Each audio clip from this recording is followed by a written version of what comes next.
یوسف علیہ السلام، امام غزالی لکھ رہے ہیں، آئینہ دیکھا، اپنا حسن دیکھا، اپنا جمال دیکھا، اور تھے اتنے خوبصورت، اتنے خوبصورت تھے. تو آئینہ دیکھ کے کہتے ہیں اگر میں سوچا دل، اگر میں غلام ہوتا. میں نقل کر رہا ہوں سے امام غزالی کا قول، اس پتہ نہیں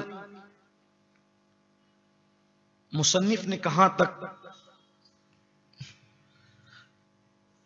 بات پایا، ثبوت کو پہنچائی ہے، ان پر ذمہ داری ہے. لیکن میں نے جو پڑھا ہے، پوری تفسیر ہے ان کی سورہ یوسف کی، اس میں انہوں نے لکھا امام غزالی نے کہ اگر میں غلام ہوتا تو پوری دنیا کی دولت بھی میری قیمت نہیں ہوتی. آپ نے سوچا جب بھائیوں نے آپ کو کنویں میں ڈالا، مارا پیٹا، اور جب مصری قافلے والوں سے سودا کیا تو مصر والوں نے کہا کہ کتنے میں بیچو گے اس غلام کو؟ تو کہا، قرآن کہتا ہے دراہیم معدودہ، چند سکے، وہ بھی حدیث میں آتا ہے کھوٹے سکے. جب معدودہ دراہیم معدودہ پر چند سکوں پہ یوسف کو بیچا گیا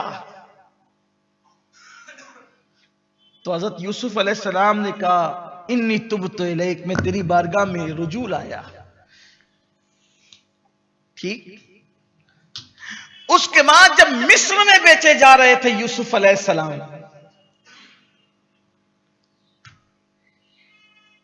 تو پوچھا ان کو کتنے میں کوئی خریدے گا؟ تو کہا تم قیمت لگاؤ. تو کہا اس کے ہم وزن سونا، اس کے ہم وزن چاندی، اس کے ہم وزن جواہرات، اس کے ہم وزن مشک، اس کے ہم وزن ریشم، اس کے ہم وزن کافور، یہ سب چیزیں آئی. کہا کیسے وزن کریں گے؟ کہا گائے کا چمڑا سلو، ایک طرف یوسف کو بٹھاؤ، دوسری طرف خزانہ رکھو. کوئی خریدنے کے لیے آگے نہ بڑا. مصر کا بادشاہ آیا، سارا خزانہ نکال کے رکھتا چلا گیا، پورا خزانہ خالی ہو گیا، لیکن یوسف کا ہم وزن کچھ نہ ہوا.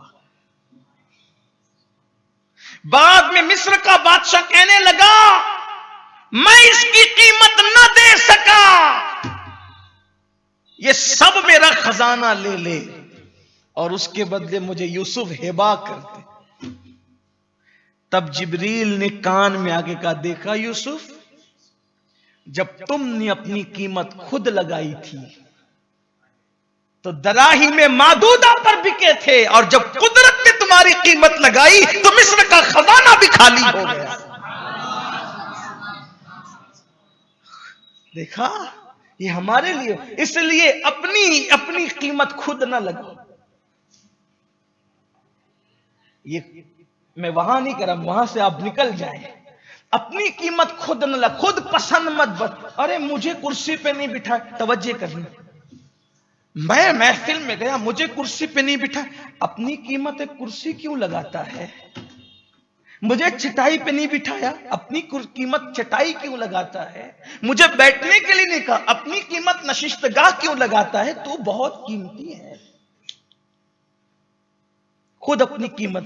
کسی نے کہا تھا، بڑے مفکر نے کہا تھا، سن لیں آپ، جس دن آپ کو اپنی اہمیت بتانا پڑے سمجھ جاؤ کہ آپ بے اہمیت. جو اہم ہوتے ہیں ان کو کبھی اپنی اہمیت بتانا